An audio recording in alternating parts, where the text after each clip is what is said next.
할렐루야.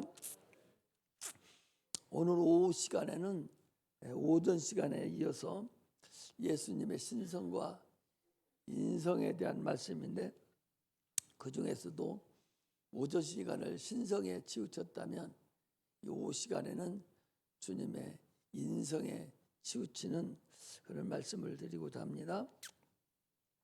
하나님은 한 분이시기 때문에 하나님 예수를 알려면 홀로 한 분이신 그 하나님을 우리가 잘 알아야 돼요. 그래서 당초 하나님은 홀로 한 분이셔요. 한 분이시면서도 하나님과 주께서 함께 하셨다니까 삼위 하나님이 한 분으로 계셔서 천지만물을 다 창조하셨죠. 그때 예수님께서는 하나님과 함께 계셨던, 말씀으로 계셨던 그런 창조주 하나님이셨어요. 그러나 그분이 하나님과 함께 계실 때는 하나님과 동등하신 분이었죠. 그러나 그분이 세상에 나오실 때는 하나님과 동등됨을 취할 것으로 여기지 않고 인자로서 종의 형체도 가졌다 그랬어요. 빌립보서 2장 5절에서 11절에 보니까 그 자기를 비어 종의 형체로 이 땅에 오셨다 그랬어요. 그것을 인자로 오셨다 그랬어요. 그러니까 인자라는 것은 인성을 얘기하는, 사람을 얘기합니다. 그래서 주님은요, 자기 스스로를 얘기할 때 항상 인자다 그랬어요. 그래서 마태복음 16장 13절에 말씀드릴 때도 예수께서 가이사랴 빌립보 지방에 이르러 제자들에게 물어 가라사대 사람들이 인자를 누구로 하느냐 그랬어요. 인자라 했어요. 인자라는 것은 사람의 속성을 얘기합니다. 사람이라는 거죠. 참 사람. 한문으로 쓰면 사람이 아들 자자 쓰는데 그 참 사람을 얘기합니다. 그래서 사람의 연약한 속성을 가지고 이 땅에 오신 것을 얘기합니다. 그래서요, 예수님의 인성을 가지고 사람의 속에서 10달 계시다가 나오셨기 때문에 슬픔도 있고 기쁨도 있고 고민도 있고 두려워하고 또 배고프기도 하고 아프기도 하시고, 우리 인간하고 똑같이 10달 동안의 뱃속에 있다가 나오신 그런 인성을 가지신 그런 주님이십니다. 당초에는 주님은 뼈도 살도 없는 그런 영이었었죠. 영이셨던 하나님이시죠. 인격체만 있었죠. 그랬던 하나님께서 육신을 입고, 말씀이 영이 육신을 입은 거예요. 말씀이 육신이 됐다 하니까 어떻게 된 거지 생각하지 마세요. 신이 육신을 입은 거예요. 신은 눈에 보이지 않잖아요. 신이 육신을 입고 이 땅에 오신 분이죠. 우리 사람은 사람은 흙의 육체가 됐지만 하나님의 육신은 흙이 된 것이 아니라 말씀이 되신 거예요. 그래서 그의 몸에는 신성이 충만하다라고 아침에도 말씀드렸듯이 골로새서 2장 9절에요. 그 안에는 모든 신성의 모든 충만이 육체로 거하셨다 그랬죠. 우리 인간하고 근본적으로 다르죠. 우리 인간은 육체가 신성이 없어요.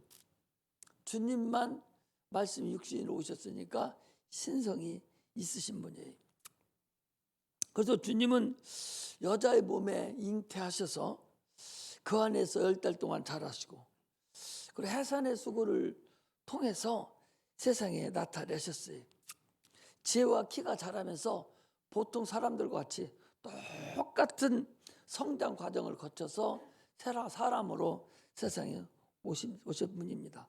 그래서 누가복음 24장 39절에 보면 내 손과 발을 보고 나인 줄 알라.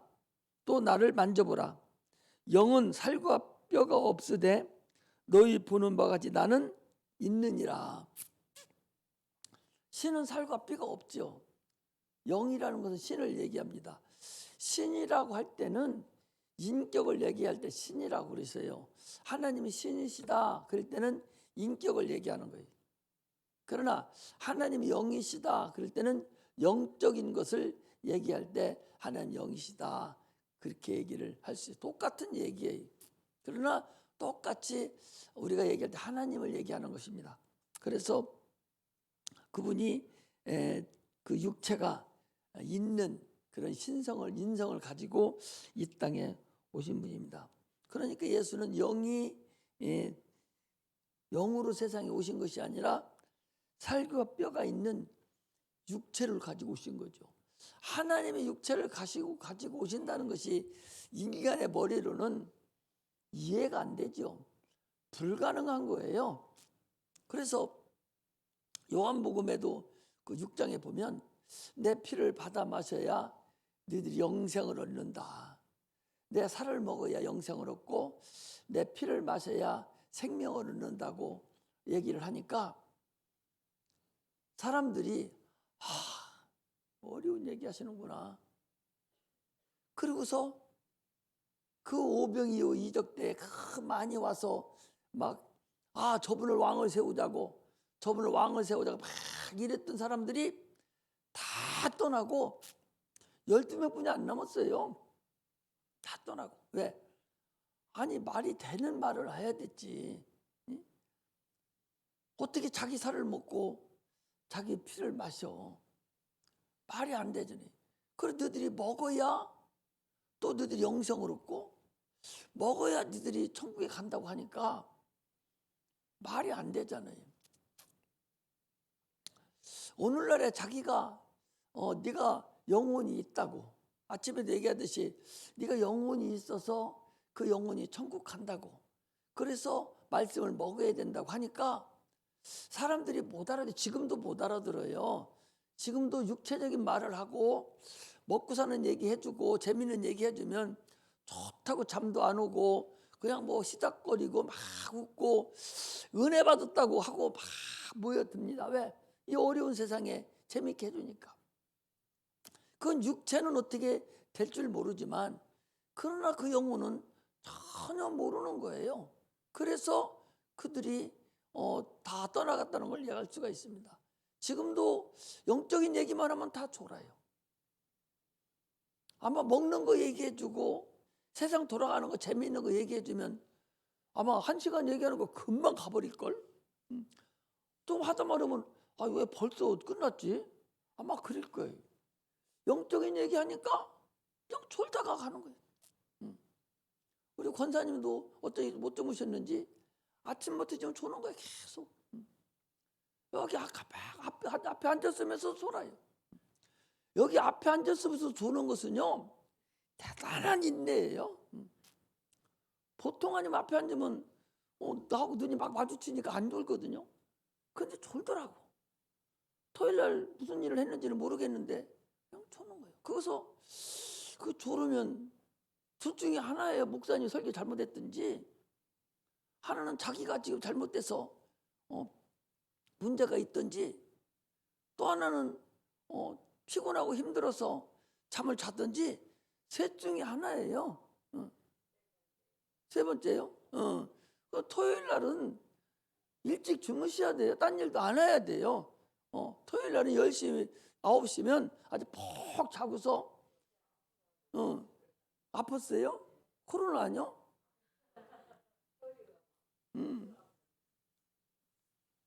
아프면 안 돼요. 요즘엔 한 번 아프면 노인들은 못 일어나.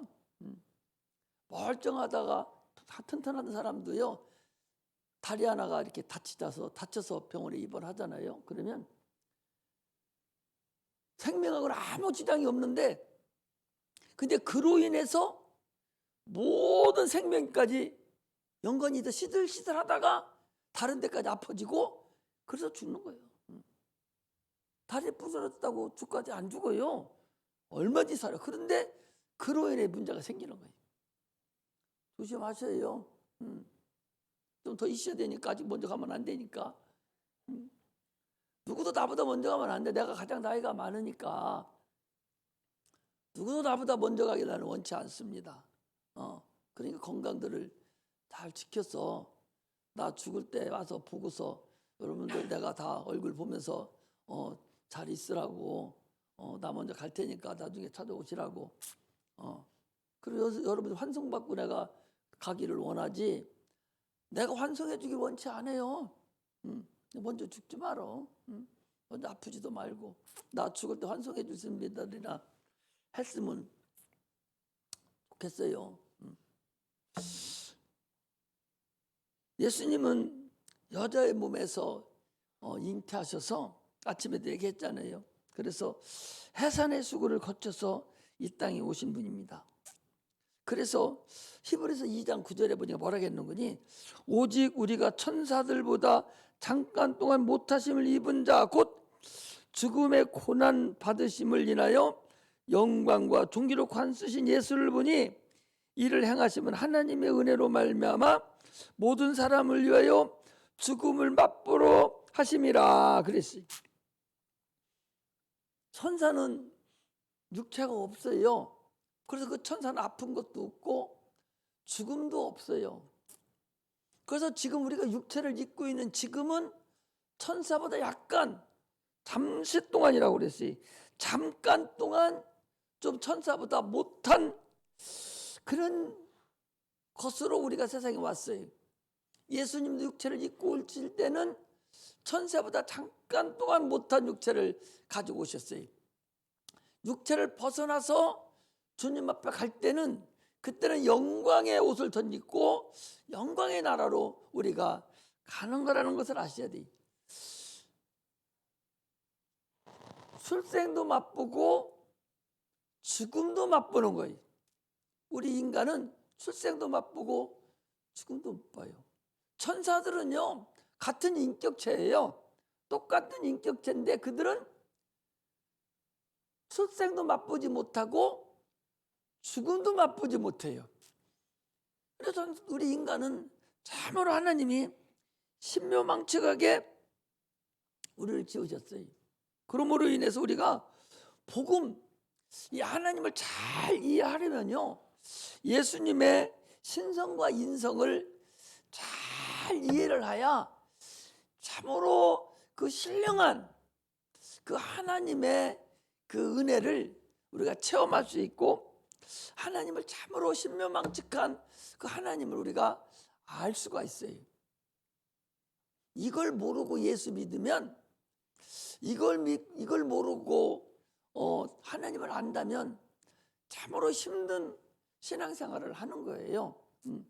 내가 이거 발을 잘못 디뎌가지고 이거 고생문이 접어들었나? 이렇게 생각할 수가 있어요. 그래서 주일날 찾아오는 것이 아유 부잣집 가난한 집 제사 돌아오듯이 왜 이렇게 주일은 빨리빨리 돌아와? 아좀 쉬어야 되겠네. 왜 이렇게 다 금방금방 돌아오지? 이게 은혜 받지 못한 자가 신앙생활하는 겁니다. 신성과 인성을 제대로 아시면 참으로 주일이 기다려지고 이날이 최고의 영광의 날이라는 사실을 우리가 알 수가 있습니다. 우리의 육체는요 정욕을 있지만 우리가 우리의 육체를 예수님의 십자가에 못 박힌 거룩함에 의로 의지하고 우리가 살아갈 때만 우리가 가능합니다. 오늘 본문은요 아침에는 신성에 대해서 말씀을 드렸다면 이 시간에는 인성에 대해서 그분도 사람이었는데 어떻게 십자가를 질 수가 있을까?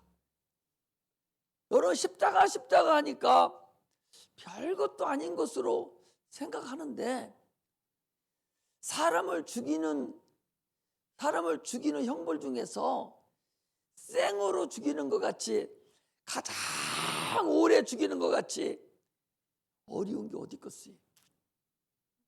양손과 양발을 십자가에 매달아 놓고 피 다 흘려서 고통당할 거 실컷 고통당하고 그리고 지 스스로가 더 이상 갈 길이 없이 기력이 다 떨어져서 피가 다 흘러내려와서 죽는 고통을 십자가 형틀이라고 그래요.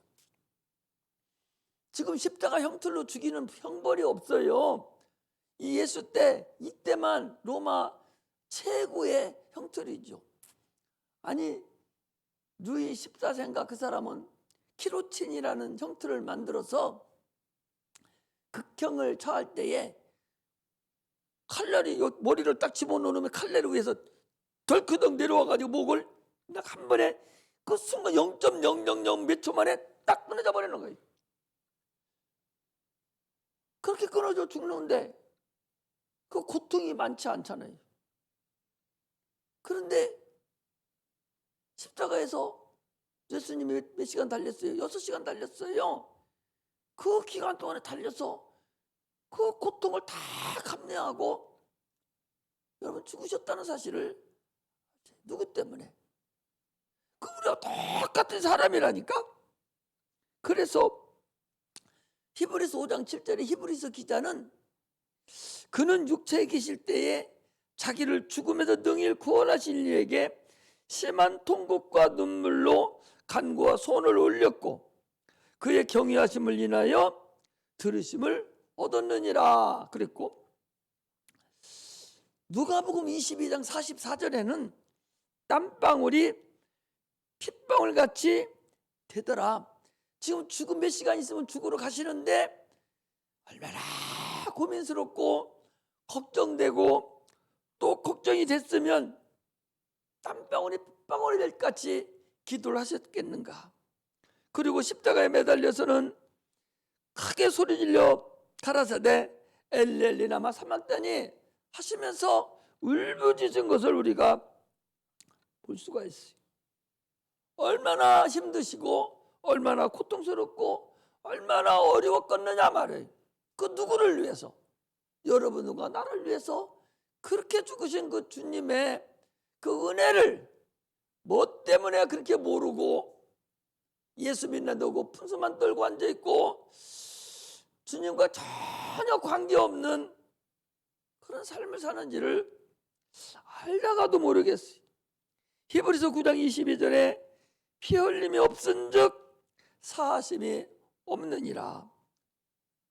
레위기 17장 10절에서 11절에 육체의 생명은 피에 있다. 피가 생명을 속하느니라.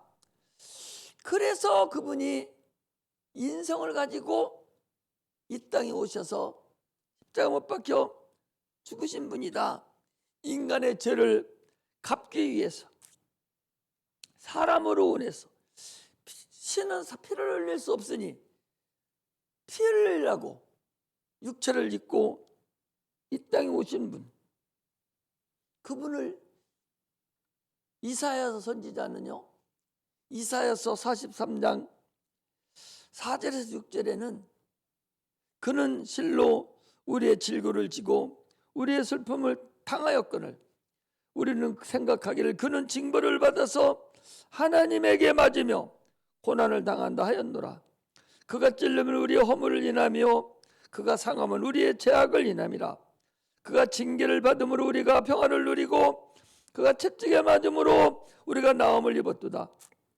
우리는 다 양 같아서 그릇 행하여 각기 제 길로 갔거늘 여호와께서는 우리 무리의 죄악을 그에게 담당시키셨도다 그랬어요.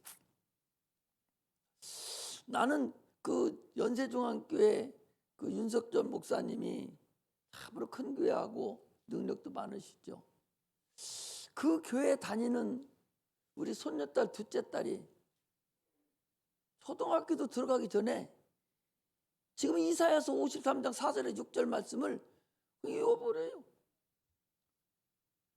우리 본당에 올라오려면 거기에 써 있어요. 이 말씀이 그대로 써 있는데 그걸 보더니 할아버지 나가 저거 외운다 하면서 지가 쭉쭉쭉 외우고 와버려.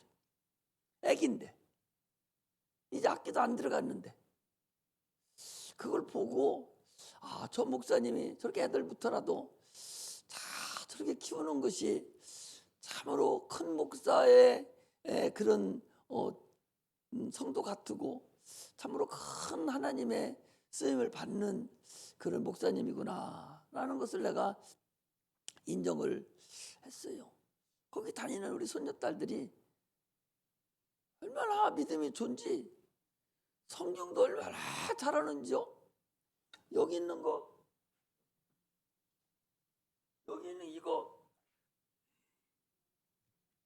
이걸 초등학교 2학년짜리가 이걸 다 알아요. 지 언니가 물어보면 동생이 대답하고, 동생이 물으면 지가 대답하고 하면서 여기 있는 걸 다 성경을 그렇게 알아. 그래서 그 교회가 그렇게 잘 양육을 하는구나 싶은 생각이 들어서 그래도 하나님께서 크게 사용하시는구나 하는 것을 내가 인정을 하면서 부럽다 하는 생각도 들었어요. 주님께서 인류 구원을 원하신다면, 하나님께서 우리 인류 구원을 위해서 한 번 행하신 그 일을 이루시려고 아들을 세상에 보내시고, 그 아들이 참으로 엘레리 라마 사막다니 하시면서 그 소리 지르는데도 주님은 응답하시지 않고 아무 말씀을 하시지 않았다는 사실을 우리가 알 수가 있습니다. 주님께서요, 우리 인류만 구원하신다면 구태여 고통 없이 그냥 죽으시고 피 흘리실 수가 있어요. 고통 얼마든지 고통 없이 죽으시면서 고통 없이 피 흘리고 죽을 수도 있어요.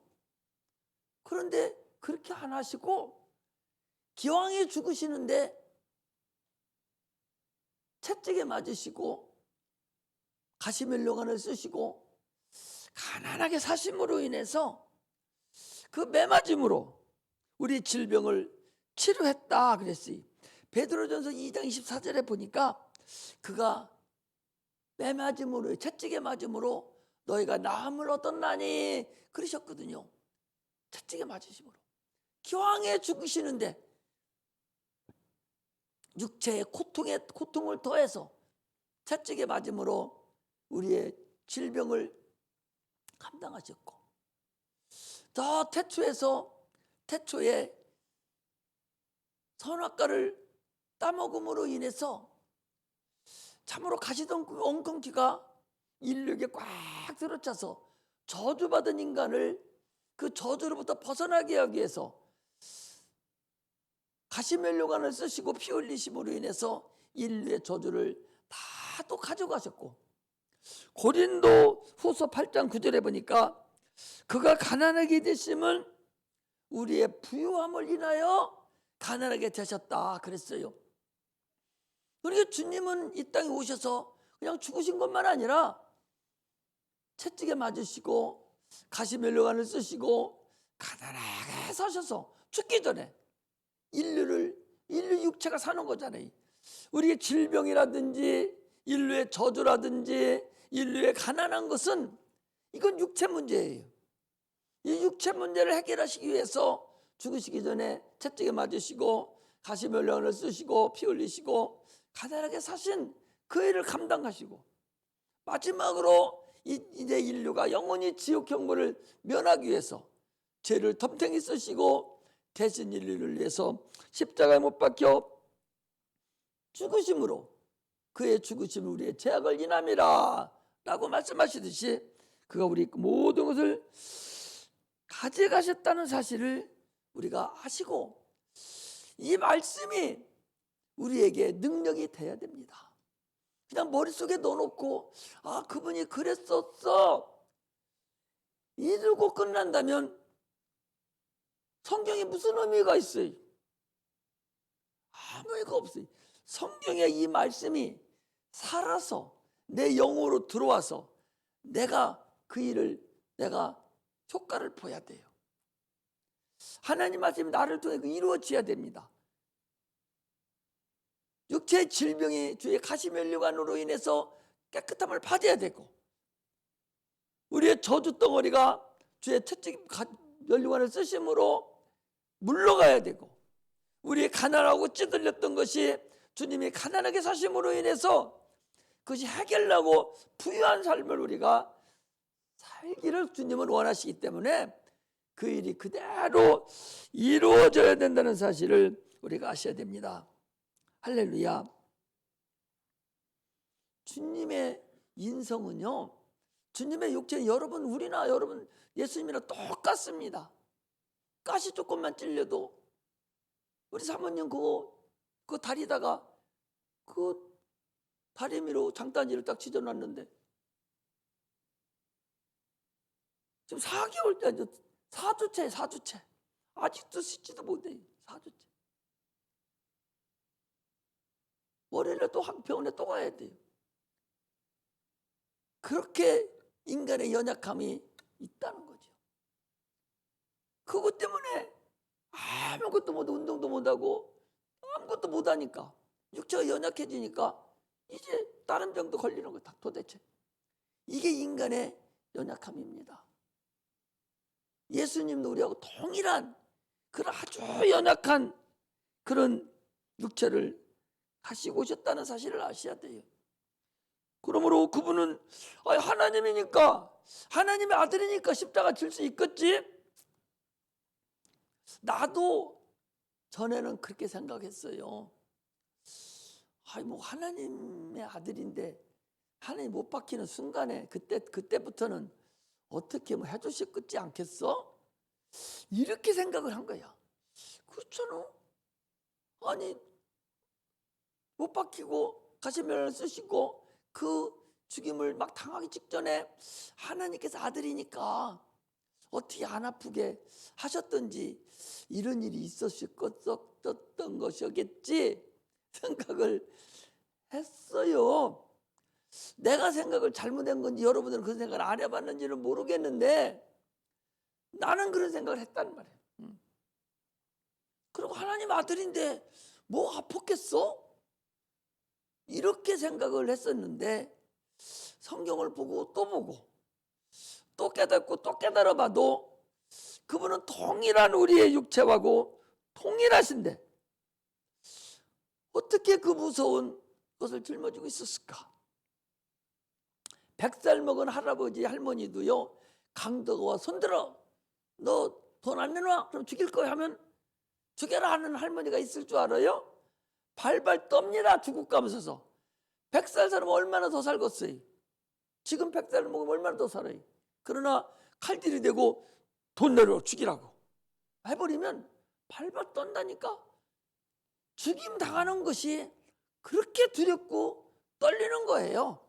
그렇다면 주님도 동일한 그런 죽음의 떨림과 두려움과 아픔이 있었다는 사실을 우리가 알고, 그래서 그분이 참으로 죽음이 가까울수록 내가 고민하여 죽게 되었으니 너들은 나를 위해서 기도 좀 해줘라, 이렇게 얘기해도 그분은 어떻게 동문서답했어요.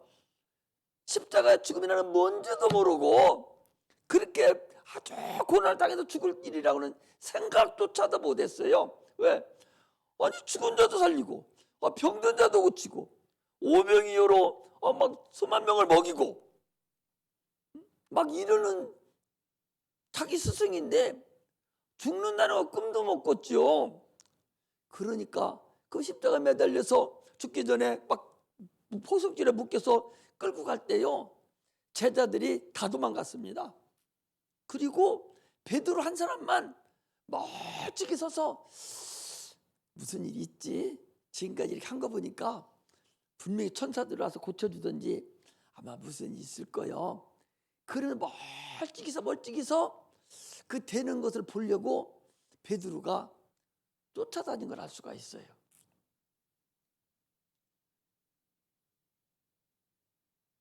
이것이 주님이 그 두려운 것들을 모르고 있는 제자들을 얘기하는 거예요.